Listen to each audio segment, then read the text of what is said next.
তিন ভাইয়ের কবরের বিস্ময়কর সত্য ঘটনা। একদিন এক ব্যক্তি একটি উঁচু পাহাড়ি এলাকায় একটি কবরস্থানের পাশ দিয়ে যাচ্ছিলেন।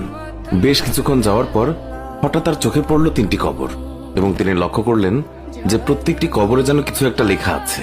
তাই তিনি গভীর আগ্রহের সঙ্গে কবরগুলির কাছে গেলেন লেখাগুলি পড়ার জন্য। সেখানে গিয়ে তিনি যা দেখলেন, এতে করে তিনি বিস্মিত হয়ে গিয়েছিলেন।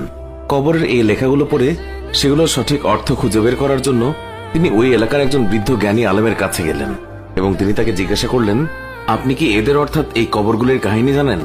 তখন সে বৃদ্ধ ব্যক্তিটি বললেন, হ্যাঁ, আমি এই তিন ব্যক্তির কাহিনী জানি, তবে তুমি যদি জানতে চাও তাহলে আমি তা বলতে পারি। তখন সেই ব্যক্তিটি বলল, আমি ওদের কাহিনী জানতে রাজি আছি।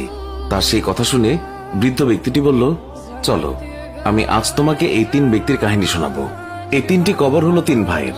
তাদের মধ্যে এক ভাই যে বাদশার সকল কাজের দেখাশোনা করত, দ্বিতীয় ভাই একজন বড় ব্যবসায়ী ছিলেন এবং প্রচুর টাকার মালিক ছিলেন, আর তৃতীয় ভাই অনেক ইমানদার বান্দা ছিলেন।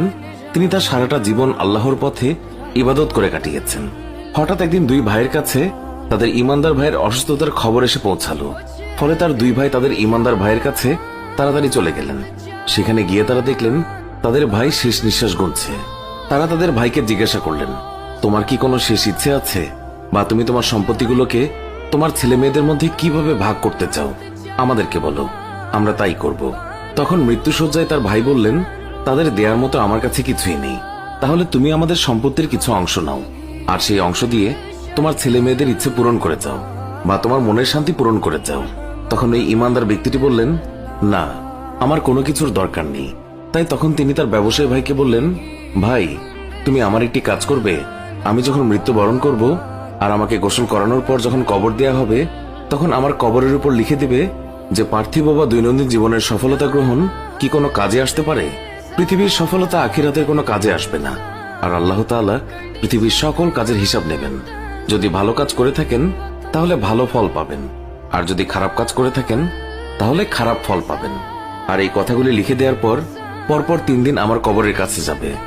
কিছুদিন পর ওই ইমানদার ব্যক্তির মৃত্যুর পর তার ব্যবসায়ী ভাই 3 দিন তার কবরের পাশে গেলেন, এবং সর্বশেষ দিনে তিনি যখন তার ভাইয়ের কবরের কাছ থেকে চলে আসতে লাগলেন, তখন একটি জোরে আওয়াজ শুনতে পেলেন, এবং সেই আওয়াজ শুনে তিনি ভয়ে আতঙ্কে সেখান থেকে চলে আসলেন। ঘরে পৌঁছানোর পর তিনি যখন রাতে ঘুমিয়েছিলেন, তখন তিনি স্বপ্নে দেখলেন যে তার ভাই তাকে বলছে, আমি মানুষকে দান করতাম না, তার কারণেই আমি কবরে সাজা পাচ্ছি।